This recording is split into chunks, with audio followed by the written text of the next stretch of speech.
सबको जय गौरी गोपाल। कैसे हैं आप लोग? सदा अच्छे रहें। कल की कथा में आप लोगों ने सुना कि भगवान वृंदावन छोड़ करके वृंदावन लीला के लिए मथुरा चले गए।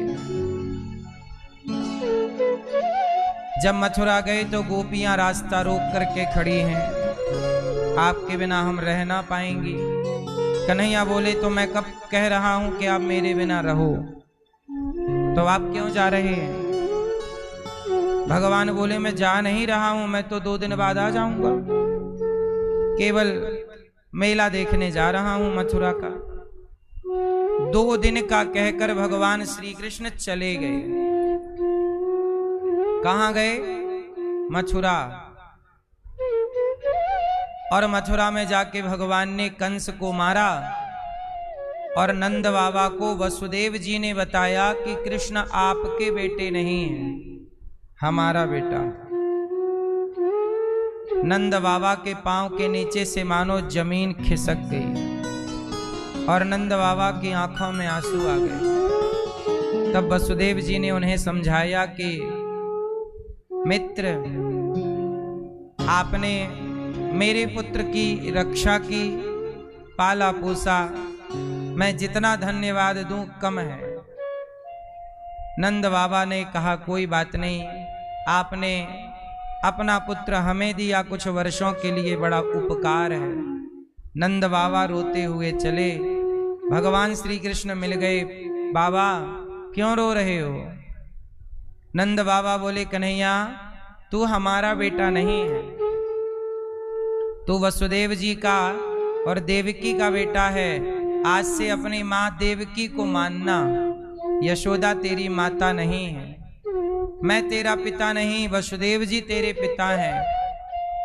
भगवान कृष्ण बोले बाबा क्या कह रहे हो? मेरी माँ तो यशोदा ही है, आप मेरे पिता हैं ना बेटा, हमने केवल तेरा पालन पोषण किया है बस। भगवान श्री कृष्ण कहते हैं कि बाबा आप कुछ भी कहो, पर ये सारी सृष्टि युगों के बाद भी आप ही मेरे पिता और आप ही मेरी माता कहलाओगे। देवकी वसुदेव को लोग इतना नहीं जानेंगे जितना आपको और यशोदा मैया को जानेंगे, क्योंकि आपने जो प्रेम दिया है, आपने जो प्रेम किया है और माँ ने जो प्रेम किया है ना, वो प्रेम युगों युगों तक याद किया जाएगा। इसलिए यशोदा के प्रेम को याद किया जाता है, गोपियों के प्रेम को याद किया जाता है। हमारा और आपका प्रेम ही रह जाता है। इस सृष्टि में कोई सदा के लिए नहीं है, पर व्यक्ति का प्रेम रह जाता है। आज भी रावण के भाई विभीषण पर राम ने प्रेम लुटाया, युगों के बाद भी उस प्रेम को ही तो हम याद करते हैं। इसलिए आप भी इस सृष्टि में, संसार में बड़े प्रेम से रहा करो, हमारा और आपका प्रेम बना रहे, हमारे और आपके प्रेम में कमी ना आए। प्रेम अमर है। प्रेम क्या है? कभी ना मरता प्रेम। गोपियां भगवान से बहुत प्रेम करती हैं। अब भगवान श्री कृष्ण को देवकी वसुदेव ने पढ़ने के लिए भेज दिया उज्जैन, कि अभी तक कन्हैया ने कुछ पढ़ाई नहीं की। तो भगवान श्री कृष्ण पढ़ने के लिए उज्जैन चले गए। 64 डेज भगवान वहां रहे, 64 दिन, 64 कलाएं भगवान ने सीखी और लौट करके भगवान गुरु दक्षिणा में उनके मरे हुए पुत्र को वापस किया।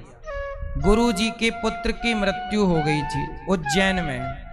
भगवान श्री कृष्ण को पता लगा तो मरे हुए पुत्र को जीवित किया भगवान ने। यमपुरी जाकर सूक्ष्म शरीर लाए निर्माण किया और जीवित करके लौटाया। और जब भगवान ने जीवित करके लौटाया तो ये बात देवकी माँ को पता लग गई कि मेरे कृष्ण ने गुरु जी का मरा हुआ बेटा जिंदा करके लौटाया है। तो देवकी माँ ने कहा, कन्हैया हमने सुना है कि तुम मरे को भी जिंदा कर देते हो, सुना है कि तुम भगवान हो। तो मेरे पुत्रों को भी कंस ने मार डाला था जन्म लेते ही। मैं तुम्हारी मां हूं और मैं तुम्हें आज्ञा देती हूं कि तुम मेरे मरे हुए पुत्र लौटाओ जिन्हें कंस ने मार दिया। तो मां की आज्ञा का उल्लंघन कैसे करें? तब भगवान ने माता देवकी के 6 पुत्रों को लौटाया और जिंदा करके दिया। देवकी मां और यशोदा मां में इतना ही अंतर है कि यशोदा मां कृष्ण के सिवा किसी और को नहीं चाहती, पर देवकी मां कृष्ण जैसा बेटा पाने के बाद भी 6 बेटों की कामना करती हैं। ये अंतर है। इसलिए जब तराजू में रखकर तौला गया देवकी मां और यशोदा मां को, तो किसका पलड़ा भारी था? किसका? यशोदा मां का ही रहेगा। क्यों? क्योंकि यशोदा मां के पास विकल्प नहीं है, ऑप्शन। यशोदा मां कृष्ण के सिवा किसी को नहीं चाहती। चाहती तो यशोदा बोल देती कि कन्हैया तुम जा रहे हो तो हम एक बेटा दे दो। क्या भगवान ना दे देते? नहीं चाहा। प्रभु मैं आपको चाहती हूं, आपसे नहीं चाहती। तो यशोदा ने प्रभु को चाहा है, प्रभु से नहीं चाहा। जबकि देवकी मां ने भगवान से चाहा। तो भगवान को चाहा और भगवान से चाहा, 2 बातें हो गई। तो भगवान को किसने चाहा? जोर से। और भगवान से किसने चाहा? तो देवकी का पलड़ा कमजोर हो गया। भक्त 2 तरह के होते हैं, एक वो जो भगवान को चाहते हैं और एक वो जो भगवान से चाहते हैं। आप कौन से वाले हैं?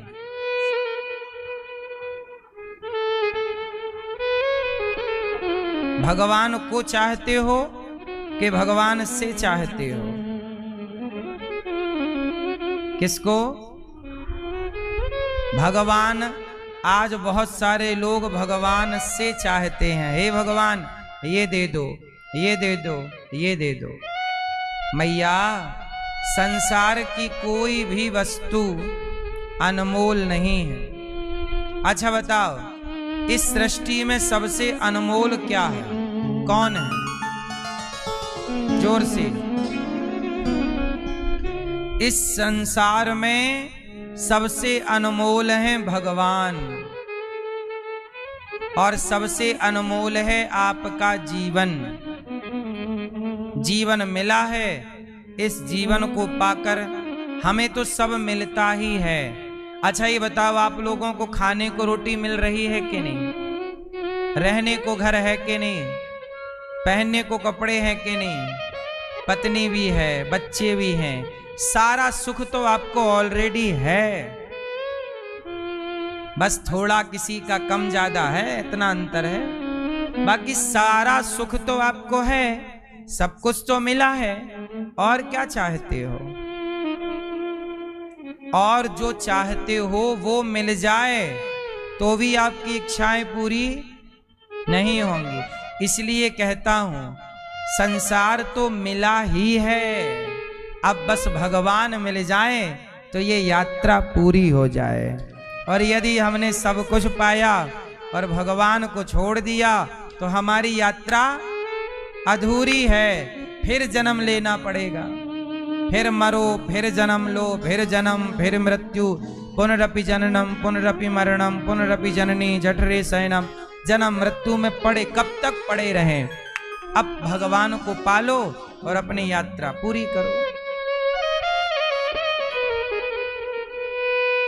तो तो जीवन की अंतिम मंजिल नदियां तब तक दौड़ती हैं जब तक उनको मंजिल ना मिल जाए, और नदियों की मंजिल है सागर। नदियां तब तक दौड़ती हैं जब तक क्या ना मिल जाए, समुद्र ना मिल जाए, तब तक नदियां दौड़ती रहती हैं, अखंड करोड़ों सालों से दौड़ रही हैं और सागर को पाकर शांत है। ऐसे ही जैसे नदियों की दौड़ सागर पाकर मिटती है, ऐसे जीवात्मा की दौड़ परमात्मा को पाकर ही मिटेगी। आप लोग कहते हो ना शांति नहीं है, सब कुछ है, पैसा है, शांति नहीं। शांति कहां से आएगी? नदी को जब तक समुद्र मिले ना तब तक नदी को शांति मिलती है। तो आपको भी जब तक भगवान ना मिलेंगे आपको शांति थोड़ी मिलेगी। इसलिए पानी समुद्र की ओर बढ़ता है, अग्नि सूर्य की ओर बढ़ती है, हाँ या ना? अग्नि हमेशा आप दीपक जलाओ तो उसकी ज्योति ऊपर की ओर होगी, जबकि गुरुत्वाकर्षण का सिद्धांत कहता है कि हर चीज नीचे गिरती है। तो आग की लपट, आग की ज्योति नीचे क्यों नहीं जाती, ऊपर काहे जाती है? धुआं नीचे क्यों नहीं जाता, ऊपर क्यों जाता है? जबकि हर हल्की से हल्की चीज ऊपर से नीचे, पत्थर ऊपर से नीचे आएगा क्योंकि वो पत्थर धरती का अंश है। धूल का कण ऊपर से नीचे आएगा क्योंकि वह धूल का कण धरती का अंश है। पानी समुद्र की ओर जाएगा क्योंकि पानी समुद्र का अंश है। दीपक की ज्योति सूर्य की ओर जाएगी ऊपर क्योंकि अग्नि सूर्य का अंश है। तो हर अंश अपने अंशी की ओर भागता है। ऐसे आप भी किसके अंश हो? सच बताओ, आप किसके अंश हो? ईश्वर अंश, जीव अविनाशी। हर चीज, हर अंश अंशी की ओर भागता है। हर अंश किसकी ओर? अंशी और अंश। जैसे आग हो गई अंश और सूर्य हो गए अंशी, तो अंश अंशी की ओर भागता है। तो आप ईश्वर के अंश हैं, इसलिए शांति तब ही मिलेगी जब ये अंश अपने प्रभु को पाएगा जिसका ये अंश है, तब शांति है। वरना संसार के किसी सुख में शांति होती तो बड़े बड़े पैसे वाले लोग शांति ना पा जाते। बड़े बड़े पैसे वालों को भी नींद की गोलियां खानी पड़ती, शांति नहीं है। आपके पास तो देखो लाख रुपया है, किसी के पास 50 लाख है, किसी के पास करोड़ है, किसी के पास 100 करोड़ है। हजारों करोड़ के लोग भी इस धरती पर हैं, पर हजारों करोड़ जिनके पास है वो भी 70, 80, 90 में मर जाते हैं। और रिक्शा वाला भी 70, 80, 90 में मर रहा है। बोलो हाँ? पैसे वाले हो तो तुम्हें ज्यादा जीना चाहिए, गरीब आदमी है तो उसे कम जीना चाहिए। पर ईश्वर की अदालत में दोनों की उम्र, ईश्वर ने सबको 100 साल दिए हैं। अब तुम अपना खान पान बिगाड़ लो वो अलग विषय है। ईश्वर के यहां से भेद नहीं है। इसलिए कहता हूं, शांति पैसों से मिलती तो पैसे वाले शांत होते, पर पैसे वाले और प्यासे हैं, आपसे ज्यादा परेशान हैं। इसलिए कहता हूं, शांति पाना चाहते हो तो एक ही रास्ता है, भगवान की शरण। भगवान की, जोर से, भगवान की, हाँ, भगवान की शरण। और कहीं शांति किसी के लिए नहीं है।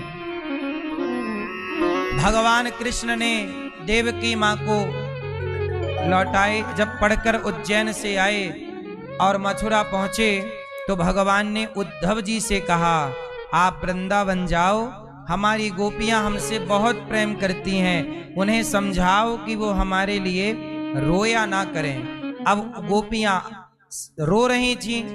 अच्छा, गोपियां भगवान की याद में रो रही हैं। अच्छा ये बताओ, हमें किसकी याद में रोना चाहिए? किसकी? जोर से। भगवान के लिए थोड़े से आंसू रखा करो। मौका मिलते ही भगवान की याद में, प्रभु कब दर्शन दोगे, भगवान के लिए तड़प लिया करो, रो लिया करो। गोपियां बेचारी आपस में बात करती हैं, क्या आज तुम्हारे सपने में कृष्ण आए? अब देखो, एक गोपी दूसरी गोपी से क्या कहती है, क्यों ललिता, आज आपने कोई सपना देखा? हाँ हाँ, आज मेरे सपने में श्याम सुंदर आए थे, कह रहे थे कि मक्खन कब खिलाओगी। दूसरी बोली विशाखा कि आज मेरे सपने में भी आए, मैं मटकी लेकर जा रही थी कि पीछे से कन्हैया ने मटकी तोड़ दी। तीसरी ने कहा, आज मैंने भी सपना देखा है, कृष्ण हमारे पास आए और कृष्ण आकर के बोले कि सखी तुम्हारी याद बहुत आती है। ये सुना करके सपना सखियां रोने लग गईं। देखो, बात करती हैं तो कृष्ण की, चिंतन करती हैं कृष्ण का, स्मरण करती हैं कृष्ण का, भगवान का स्मरण करते हुए गोपियां अपना सारा काम करती हैं। गोपियों के भी पति हैं, ये भी शादीशुदा हैं। गोपियां अपने पति के साथ रहती हैं, सास है, ससुर है, गैया है, बछिया है, घर का काम है, बच्चे हैं, सब है, सारा काम करती हैं। पर काम के बाद जो समय बच जाए, जैसे आपके पास जो समय बचता है तुरंत मोबाइल चलाते हैं, गोपियों के पास बस फर्क इतना है, आप बचे हुए समय पे मोबाइल चलाकर समय व्यतीत करती हो या करते हो, गोपियां अपने समय को बच जाए तो कृष्ण की यादों में, कृष्ण की चर्चा में, कृष्ण की लीला में वो टाइम, बाकी काम पूरा करती हैं। काम कोई नहीं छोड़ती, काम करते हुए गोपियां कृष्ण को याद रखती हैं। यही है भक्ति, इसी को कहते हैं भक्ति योग। कौन सा योग है ये? दो योग हैं, ज्ञान योग, भक्ति योग, एक तीसरा योग भी है, कर्म योग। कर्म योग, कर्म करना, तो गोपियां कर्म योगी भी हैं। ज्ञान योग, अच्छा ये बताओ, ज्ञान किसे कहते हैं? आपके पास कौन सा ज्ञान है? ऐसा कौन सा ज्ञान है कि वो ज्ञान आ जाने के बाद लोग कहते हैं कि ये ज्ञानी है? ज्ञान देखो कितने तरह के ज्ञान होते हैं, मैं दो चार तरह के उदाहरण देकर समझाता हूं, फिर आप लोग निर्णय लीजिएगा। ज्ञान कितने तरह का है? एक ज्ञान वो है कि परमाणु का आविष्कार कर लिया, जिसने परमाणु बनाया वो भी ज्ञानी है, परमाणु बम बना दिया। एक वो ज्ञानी है जिसने पोलियो की दवाई बनाई। पोलियो की क्या बनाई? पोलियो की दवाई। जन्म लेता है बच्चा, पोलियो की 2 बूंद पिलाई जाती है। एक वो है जिसने पोलियो की दवाई बनाई, वो भी ज्ञानी। एक वो है जिसने परमाणु बनाया, वो भी ज्ञानी। फर्क कितना है कि एक के ज्ञान ने दुनिया के विनाश का साधन तैयार कर दिया। जहां परमाणु पटका जाएगा वहां लोगों की मृत्यु निश्चित होगी। एक ने जीवन को मिटाने के लिए अपना ज्ञान लगाया, अपनी बुद्धि लगाई, और दूसरे ने जीवन को बचाने के लिए ज्ञान लगाया। अब मुझे आप बताइए कि इन दोनों ज्ञानियों में श्रेष्ठ ज्ञानी कौन है? परमाणु बनाने वाला कि पोलियो की दवाई बनाने वाला? कौन है? ज्ञानी दोनों हैं, पर जब ईश्वर की अदालत में दोनों ज्ञानी जाएंगे तो एक ज्ञानी नरक जाएगा कि तुमने परमाणु बना के लाखों निर्दोषों को मरवाया है। जहां भी पटका जाएगा, जब भी पटका जाएगा, जितने भी लोग मरेंगे तो हत्या उसी के माथे जाएगी। हत्यारा वही है। और पोलियो से जितने लोग स्वस्थ होते रहेंगे वो दुआएं उसे मिलती रहेगी। तो दोनों ईश्वर के घर जब गए तो एक को नरक मिला, एक को भगवान की प्राप्ति हुई। इसका अर्थ ये है कि ज्ञान वही है जो लोगों की मदद करने में खर्च हो। मतलब जिस ज्ञान से लोगों की मदद हो सके, रक्षा हो सके, भलाई हो सके, वही ज्ञान ज्ञान है, वरना वो ज्ञान ज्ञान नहीं है। हमारे सनातन में कितनी अच्छी बात है।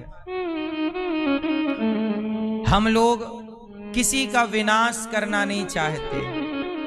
जब श्री कृष्ण ने चक्र उठाया तो गोपियों ने डांटा। गोपियों ने कहा, कन्हैया तुम हमारे पास थे तो बांसुरी बजाते थे, किसी को मारते नहीं थे, और अब तुम बांसुरी छोड़कर और तुम चक्र उठाने लग गए हो। तब भगवान ने गोपियों से कहा कि सखी तुम नहीं समझती, ये दुनिया बांसुरी की भाषा समझती, तो मैं बांसुरी तो बजाता ही था, पर अब जो बांसुरी की भाषा नहीं समझेंगे, चक्र की भाषा समझेंगे, तो उनके लिए चक्र उठाना मेरा धर्म है। क्या करूं, मजबूर हूं। तो जरा आपको ये बात समझनी है कि आप भक्ति तो करें, पर भक्ति करने वाला जो भक्त है वो ऐसा ना हो जाए कि भगवान का नाम लेता रहे और उसके साथ उसके सामने कोई गलत काम होता रहे तो वो देखता रहे कि मैं तो भक्त हूं, मैं क्या करूं। अच्छा ये बताओ, अर्जुन से बड़ा कोई भक्त हो सकता? आप में से, हम में से यहां कोई अर्जुन से बड़ा भक्त है? बोलो जोर से। अर्जुन भगवान के क्या हैं? भक्त। जब अर्जुन सोया करते थे तो अर्जुन के रोम रोम से श्री कृष्ण की ध्वनि निकलती थी। जब वो सोते तो आवाज क्या निकलती? श्री कृष्ण। अर्जुन भगवान के श्रेष्ठ भक्त हैं। लेकिन भगवान अपने भक्त को कैसे मोटिवेट करते हैं कि अर्जुन गांडीव उठाओ और जो तुम्हारा कर्म है मुझे स्मरण रखो। ध्यान से समझना ये बात, मुझे स्मरण रखो और अपना कर्म करो। तुम क्षत्रिय हो और तुम अभी रणभूमि में हो, तुम्हारा धर्म है युद्ध करना। गांडीव उठाओ और अपना युद्ध करो, ठीक है। आप डॉक्टर हैं तो आप उठाओ अपना, जिससे मरीजों का इलाज कर सकते हो, अपना साधन और मरीजों का इलाज करो। पर मुझे याद रखो कि मैं तुम्हें देख रहा हूं और जो जीव आ रहे हैं, मरीज आ रहे, उन्हें मेरा दर्शन करते हुए इलाज करो। मुझे याद रखो और अपना कर्म करो, जाओ। तो भगवान यही गीता में कर्म योग सिखाते हैं। तुम डॉक्टर हो, अपना किसान हो, मुझे याद रखो अर्थात कृष्ण को, और जाओ ईमानदारी से खेती करो, धर्म से चलो, सत्य बोलना, दया कर। आजकल क्या हो गया है, लोग इतने स्वार्थी हो गए कि स्वार्थ के लिए झूठ बोल देते हैं, मिलावट कर देते हैं, पैसों के लिए किडनियां डॉक्टर निकाल लेते हैं, मुर्दे को भर्ती कर लेते हैं। अब ये हो गया पाप। कर्म योगी कर्म करता है पर धर्म से करता है। तो भगवान तक पहुंचने के रास्ते 3 हैं, कर्म योग, ज्ञान योग और भक्ति योग। तो कर्म योग ज्ञान योग को आप थोड़ी देर के लिए एक मान लीजिए, क्योंकि कर्म योग वही कर सकता है जिसके पास ज्ञान है। तो ये दोनों को एक मान लीजिए। तो बचे 2। अब कितने रास्ते बचे? भक्ति योग और ज्ञान योग। तो 2 योग हैं। अब इन्हें और डीप से समझते हैं कि ये भक्ति क्या है और ज्ञान क्या है। आओ इसे समझते हैं। जैसे 2 बच्चे होते हैं, एक बच्चा होता है बंदर का और एक बच्चा होता है बिल्ली का। बिल्ली और बंदर, ध्यान से सुनना, बिल्ली और बंदर दोनों के बच्चे होते हैं, बिल्ली का बच्चा और बंदरिया का बच्चा। पर दोनों बच्चों में अंतर है। अंतर इतना है कि बंदर का बच्चा माँ को पकड़ता है और बिल्ली में उल्टा है। यहाँ बच्चा माँ को नहीं पकड़ता, यहाँ माँ बच्चे को पकड़ती है। बंदर में बच्चा क्या माँ के पेट को पकड़ता है। इस पेड़ से इस पेड़ पर छलांग मारेगी बंदरिया तो कौन किसे पकड़ेगा? बच्चा पकड़ेगा माँ को। बोलो हाँ, ये बात सही है गलत है? जबकि बिल्ली का उल्टा है, बिल्ली का बच्चा माँ को नहीं पकड़ता, बिल्ली बच्चे की गर्दन पकड़ती है और यहां से वहां लेकर के जाती है, जहां भी जाएगी। अब यहां समझना कि ज्ञान योग और भक्ति योग, तो ज्ञानी और भक्त में अंतर कितना है? तो ज्ञानी और भक्त में अंतर इतना है जितना अंतर बच्चे बंदर के बच्चे में और बिल्ली के बच्चे में। क्या अंतर है? बिल्ली का और बंदर का बच्चा में अंतर यह है कि बंदरिया बच्चे को नहीं पकड़ती, बच्चा ऐसे। यहां ज्ञान योग ये है, ज्ञान योग क्या करता है कि भक्त भगवान को पकड़ता है। एक हाथ उठाओ, दूसरे हाथ से एक हाथ को पकड़ लो। यह है ज्ञान योग कि जब आपने, ये आप हैं और ये भगवान हैं, आपने भगवान को पकड़ लिया। बोलो आपने, बोलो हमने भगवान को पकड़ लिया। ये कौन सा योग है? ये ज्ञान है। ज्ञानी भगवान को पकड़ता है। ज्ञानी, जोर से, ज्ञानी भगवान को पकड़ता है और पकड़ लेगा और जरा घमंड आएगा तो भगवान को वो छोड़ देगा। तो ज्ञानी भगवान को पकड़ता छोड़ता रहता है, ये ज्ञान है। अब आते हैं भक्ति योग में। तो भक्ति में उल्टा करिए, भक्ति में भक्त भगवान को नहीं, यहां पर बच्चा मां को नहीं पकड़ता, बिल्ली में उल्टा है, मां पकड़ती है। किसको? बच्चे को। तो ज्ञानी पकड़ता है भगवान को, पर भक्त में उल्टा है, भक्त नहीं पकड़ता भगवान को, भगवान पकड़ते हैं भक्त को। जहां भगवान पकड़े हमें। अब आप बताइए कौन सा बच्चा ज्यादा सुरक्षित है, जिसने मां को पकड़ा है या जिसे मां ने पकड़ा है?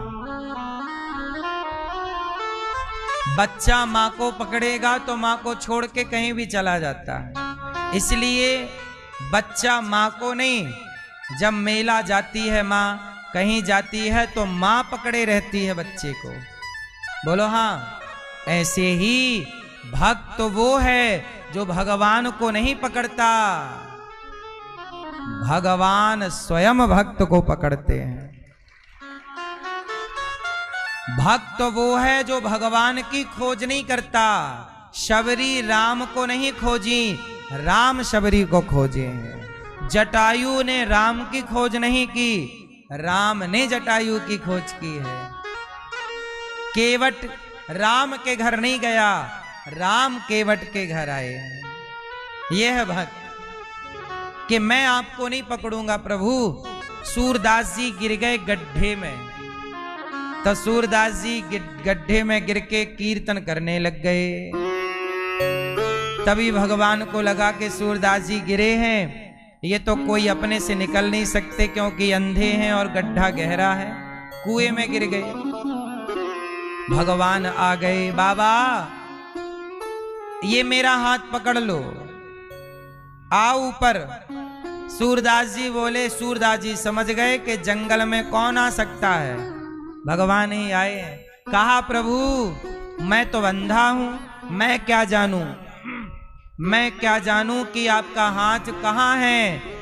मैं आपके हाथ को नहीं देख रहा हूं, आप तो मेरे हाथ को देख रहे हैं। मेरा हाथ ये है, आप आइए और मुझे पकड़ लीजिए, मैं आपको नहीं पकड़। तो गोपियां भक्त हैं जो कृष्ण को नहीं पकड़ती, भगवान स्वयं गोपियों को पकड़ते हैं। इसलिए गोपियों ने संदेशा नहीं पहुंचाया मथुरा, श्री कृष्ण ने संदेशा पहुंचाया। गोपियां तो तड़प रही हैं, हम रोएंगे, बच्चे का काम है रोना, आना तो मां का ही काम है। बच्चे का काम क्या है? तो गोपियां बच्ची हैं, रो रही हैं, कृष्ण कृष्ण कृष्ण। अब जब गोपियां रो रही हैं तो आएगा कौन? जब बच्चा रोएगा तो बच्चा रो ही तो सकता है, आएगा कौन? आएंगे, मां आएगी। ऐसे भक्त जब रोता है तो भक्त रो सकता है, इसलिए प्रेम से पुकार कर रोइए। आपका काम है भगवान की याद में रोना, उनका काम है आपके लिए आना। तेरी चौखट पे आना मेरा काम है, मेरी बिगड़ी बनाना तेरा काम है। मैया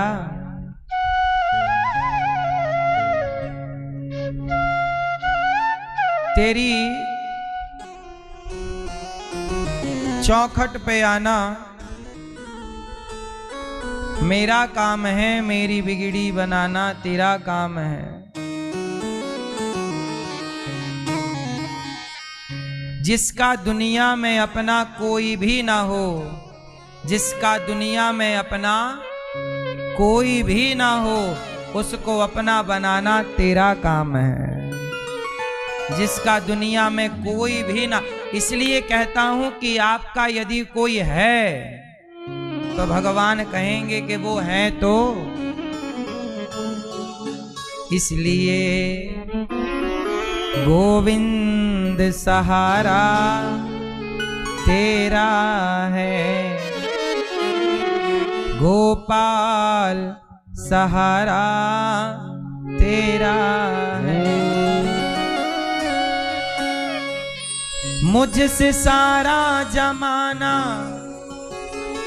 क्यों न नफरत करे, मुझसे सारा जमाना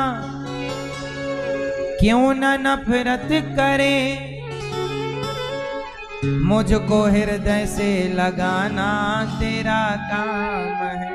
संसार मुझसे नफरत करती है, करती रहे, पर मैं तो, मुझे गले जगत मुझे गले से लगाएगा, मुझे ये उम्मीद नहीं है, मेरे भगवान ही मुझे गले लगाएंगे, ये मुझे विश्वास है। मुझसे सारा जमाना क्यों न नफरत करे, मुझको हृदय से लगाना तेरा काम है। तेरी चौखट पे आना मेरा काम है, मेरी बिगड़ी बनाना तेरा काम है। मैं तो घर से चला था यही सोच कर,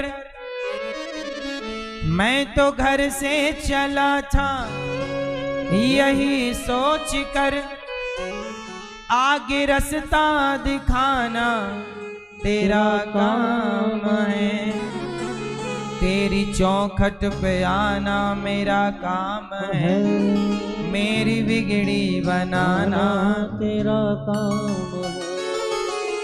मैं तो घर से चला था यही सोचकर कि आगे रास्ता मुझे कौन दिखाएगा। चल पड़ो किसके भरोसे, गोविंद भरोसा तेरा है, गोपाल भरोसा तेरा है। सुदामा जी चले द्वारिका, कोई रास्ता थोड़ी पता था। उस जमाने में कोई मोबाइल पे फंक्शन थोड़ी था कि डाल दो लोकेशन तो पूरा रास्ता शो कर देगा। सुदामा जी चल पड़े जबकि अति वृद्ध थे। चलना काम हमारा है, मंजिल तक पहुंचाना काम किसका। आप चलो तो सही, तेरे चरणों में सर को झुका ही दिया, तेरे चरणों में सर को झुका ही दिया, मेरे सर को उठाना तेरा काम है, तेरी चौखट पे आना मेरा काम है, मेरी बिगड़ी बनाना तेरा काम है। इसलिए हम अपना काम करें। गोपियां रो रही, याद कर रही। गोपियां चाहती तो मथुरा जा सकती थी, नहीं हम क्यों जाएं, हम क्यों जाएं। हम भक्ति करते हैं, हम क्यों जाएं, प्रभु क्यों नहीं आए। हम ही रोज तुम्हारे घर आएंगे, तुम नहीं आओगे। देखो भक्ति की भी एक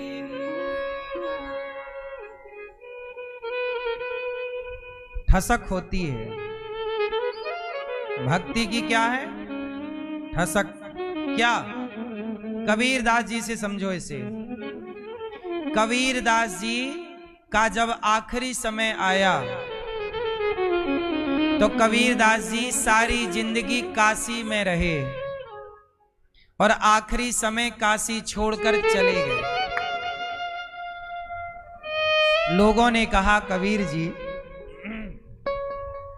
लोग आखिरी समय काशी में आते हैं कि काशी में मरेंगे तो मुक्ति होगी, और आप काशी छोड़कर जा रहे हैं। कबीरदास जी बोले कि काशी के बल पर मुझे मुक्ति चाहिए ही नहीं। यदि मैं काशी में मरा और मेरी मुक्ति हुई तो इसमें आश्चर्य क्या है। यहां तो वैश्या मरे उसकी भी मुक्ति होती है, यहां तो पापी मरे उसकी भी मुक्ति होती है। फिर मैंने सारी जिंदगी जो प्रभु का भजन किया, स्मरण किया, उसका क्या। इसलिए मैं जहां जाऊंगा वहीं प्रभु को मुझे मुक्ति देनी होगी। काशी में तो वो मरे जिन्हें अपनी भक्ति पर भरोसा नहीं, काशी पे वो मरे जिन्हें अपनी भक्ति पे भरोसा नहीं है। हम काशी में क्यों मरे, हमें ये भरोसा है कि हमने जीवन में प्रभु का स्मरण किया है, और हम जहां मरेंगे प्रभु को वहीं आकर मुक्ति देनी होगी। ये देखिए हम क्यों मरे काशी में, ये भक्त है। तो भक्त तो जहां भक्त है वहीं भगवान है। इसलिए किसी भी जंगल में संत लोग, जैसे आप लोग कहते हो ना धाम का वास, धाम का वास अच्छा है, पर भक्त जहां खड़ा हो जाता है वही धाम हो जाता है। जहां राम तहां अवध निवासु, जहां आप हो और आपके अंदर प्रेम है, भक्ति है, वहीं प्रभु आएंगे। वहीं आएंगे। श्री कृष्ण कहकर चले गए 2 दिन में आऊंगा, नहीं आए, पर 100 साल बाद आए। क्यों आए? आना पड़ा। 100 साल बाद प्रभु लौटे, गोपियों से मिलने के लिए आए। कब तक ना आओगे? कब तक ना आओगे? तुमने हमें भुला दिया, पर हम आपको भूलेंगे नहीं। उद्धव जी से भगवान ने कहा घनश्याम ने उद्धव से वृंदावन जरा जाना, वहां की गोपियों को ज्ञान का कुछ तत्व समझाना। चले उद्धव जी आए, गोपियों से कहा क्यों रोती हो? गोपियां बोली हम प्रभु से प्रेम करती हैं, उनकी याद में रोती हैं। गोपियां रो रही हैं, मैया सो रही हैं। नहीं,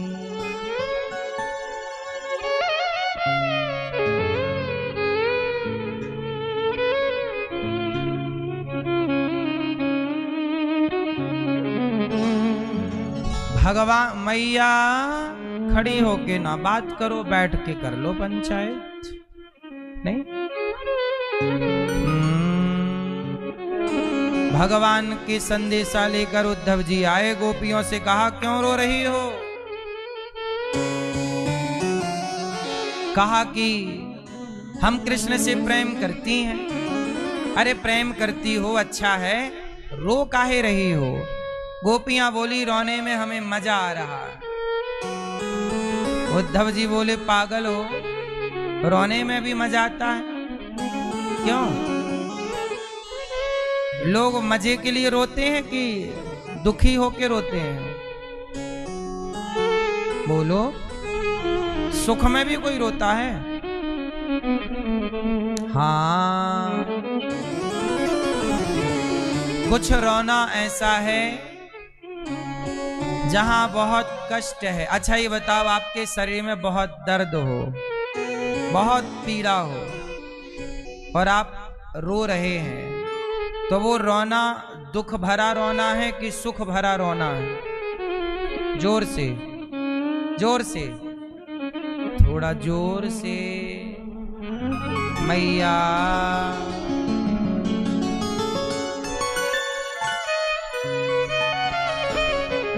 दर्द हो शरीर में तो दुख भरा रोना है, पर एक दर्द ऐसा है शरीर का कि जिस शरीर के दर्द में रोना आता है, लेकिन वो रोना दुख भरा नहीं होता, सुख भरा होता। बताओ वो कौन सा रोना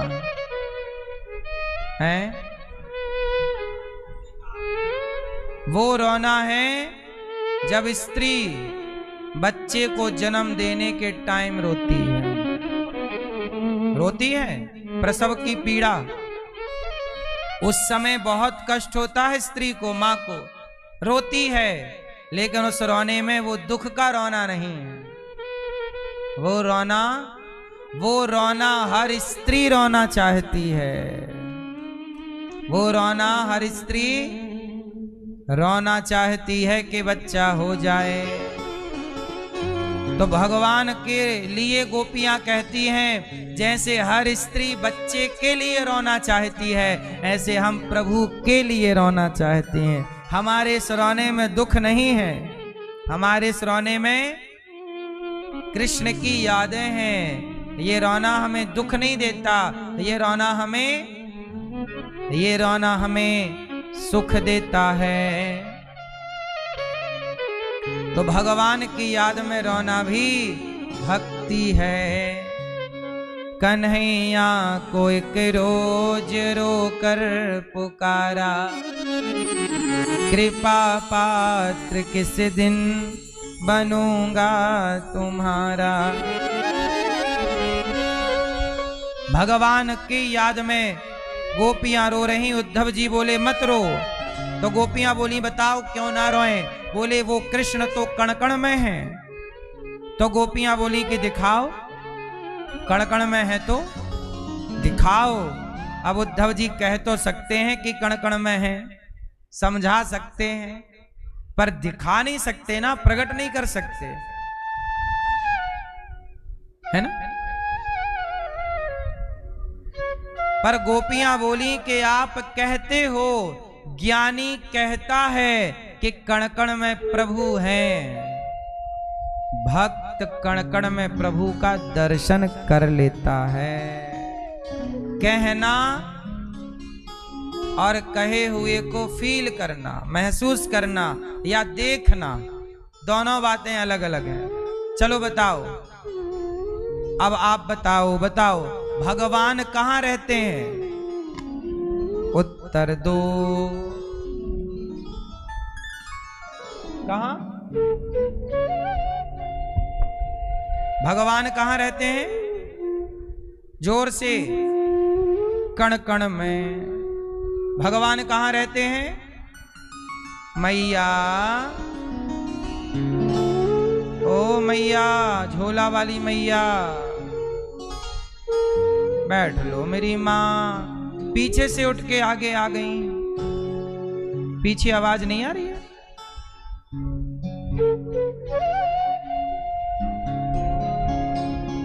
बैठो। अब सुनो, ये बताओ भगवान कहाँ हैं? कण कण में। आप कह रहे हो कण कण में है, सच्ची बताओ, आपको कण कण में प्रभु का दर्शन हो रहा है कि केवल कह रहे हो? बोलो। आपके पास ज्ञान है कि कण कण में ईश्वर है, आप कह सकते हैं कि कण कण में ईश्वर है, लेकिन आपकी आंखों में इतनी ताकत नहीं है अभी कि कण कण में ईश्वर को देख लें। आप केवल रट्टू तोता हैं।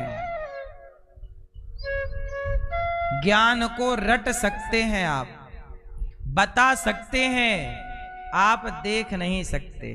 बोलो हाँ। गोपियां और उद्धव जी में यही अंतर है कि उद्धव जी कह रहे हैं कि कृष्ण कण कण में हैं। वो कह सकते हैं कि कण कण में है, पर गोपियां कण कण में कृष्ण को देख रही हैं। एक कह रहा है, एक देख रहा है। तो बताओ, कहने वाला श्रेष्ठ के देखने वाला? जोर से, जोर से। तो गोपियों में और उद्धव जी में, ज्ञानी में और भक्त में यही अंतर है कि ज्ञानी कहता है कि कण कण में ईश्वर है, और भक्त कहता नहीं है कि कण कण में। वो कण कण में ऑलरेडी दृष्टि जहां डाले उसे अपने प्रभु ही प्रभु दिखाई पड़ते हैं। एक कहता है, एक देखता। इसलिए आपसे कहता हूं कि आप भी अपनी आंखों में भक्ति का चश्मा लगाओ और धीरे धीरे अभ्यास करो कि आप पहले अपनी माता में भगवान को देखें, पिता में भगवान को देखें, गुरु में भगवान का दर्शन करें, गाय में ईश्वर का दर्शन करें, हर जीव में, सब में।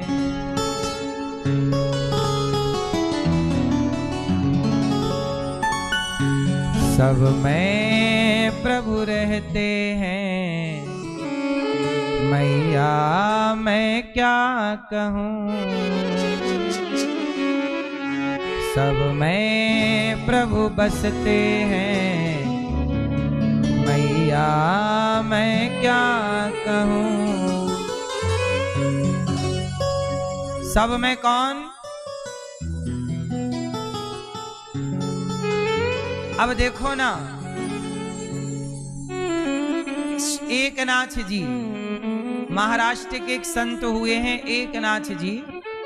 उन्होंने क्या किया? गंगोत्री से जल भरे और सालों तक यात्रा की, कावड़ यात्रा, और रामेश्वरम पहुंचे। और रामेश्वरम मंदिर ठीक सामने, जल चढ़ाने के लिए लोग दौड़ रहे हैं, शिव पर चढ़ाएंगे पुण्य मिलेगा। एकनाथ जी देखते हैं कि मंदिर के बाहर एक गधा पानी के लिए तड़प रहा था, प्यासा था। तो वो कावड़ का जल गधे के मुंह पर डाल दिया। लोगों ने कहा कि आगे शंकर जी हैं मंदिर में। एकनाथ जी बोले कि नहीं, शंकर जी केवल मंदिर में नहीं हैं, ये गधे के भीतर भी शंकर जी हैं। और जब गधे के रूप में शिव को जल पिलाया तो गधे से भगवान शिव प्रकट हो गए। वाह एकनाथ जी, तुमने हमें इस रूप में भी पहचान लिया।